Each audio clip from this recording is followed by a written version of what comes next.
may hairstylist po akong bago ngayon, si Bunso. Thank you, Bunso.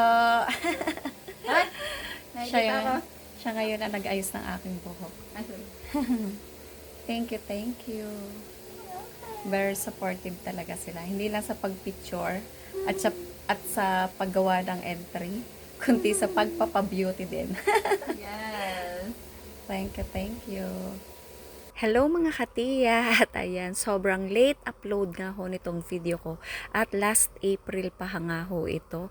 Nahalungkat ko nga lang ho at sabi ko nga ay gawan ko rin ng content. Sa mga hindi nga pala ho nakakakilala sa akin, ako nga pala si Nes, isang OFW dito nga sa Taiwan.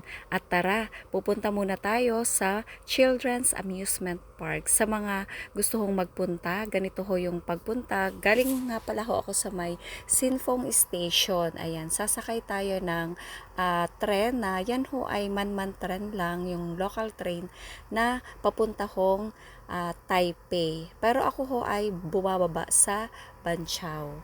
At ayan na nga ho, dito nga ho ako sa Banqiao bumaba para mas mabilis nga ho dahil sasakay na lang tayo dyan ng Blue Line o yung Banan Line. So ayan nga ho, pagbaba naman nyo, ayan, may mga instruction naman po, Banan Line. Kaya hindi ho talaga ako naliligaw dito sa Taiwan kapag ako'y namamasyal.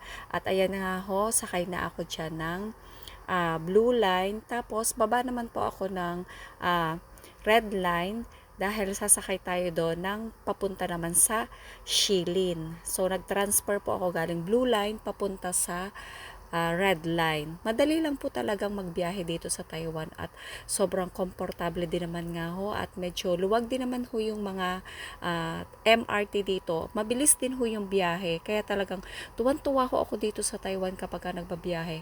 Kahit nga ho solo ako dito, naku, talagang gamay ko na rin. Madali lang ho kasi may mga Google din naman, hindi kayo maliligaw. Ayan na nga ho, nakababa na ako dito sa may Shilin at tatagpuin ko na yung aking mga kaibigan. So, nauna po sila dyan dahil nanggaling na din naman sila dito nga sa Taipei. So, pagbaba po dito sa Shilin, dito tayo sa Songshan Road sa Exit 1. At tatawid lang ho tayo dyan sa may stoplight sa kabilang kalsada at hanapin natin yung bus stop at sasakay po tayo ng bus na R30. Tapos yun na po, pagsakay natin ng bus na R30, diretso na po yun. Yun na po yung Children's Amusement Park. At ayan, nandito na nga ho tayo sa Taipei Children's Amusement Park. Ayan, kita nyo ho, sobrang lawak talaga ng lugar. At nandito nga ho pala kami sa itaas na parte ng park. Dahil marami din ho ditong mga rides. At saka, ang mga bata talaga sobrang nag-i-enjoy. O kita nyo, tuwan-tuwa sila sa paglalaro ng mga trak-trakan eh. At meron nga ho din ditong mga place na pwedeng mag-picture dahil sobrang ganda po talaga dito. Ayan, ito, nasakyan ko na din ho yan kapag nga nagtutour kami. Masarap pong sumakay sa ganyan. Hindi naman ho masyadong nakakahilo yan. At kami nga ho dito ay hindi naman sumakay ng rides at ako nga lang ho'y nagpicture at video dito. Ayan, itong isa na to. Yan ho ay ayaw kong itry dahil sobrang natatakot din ho ako ng kaunti kapag medyo mataas naman nga ho yung sinasakyan ng mga rides.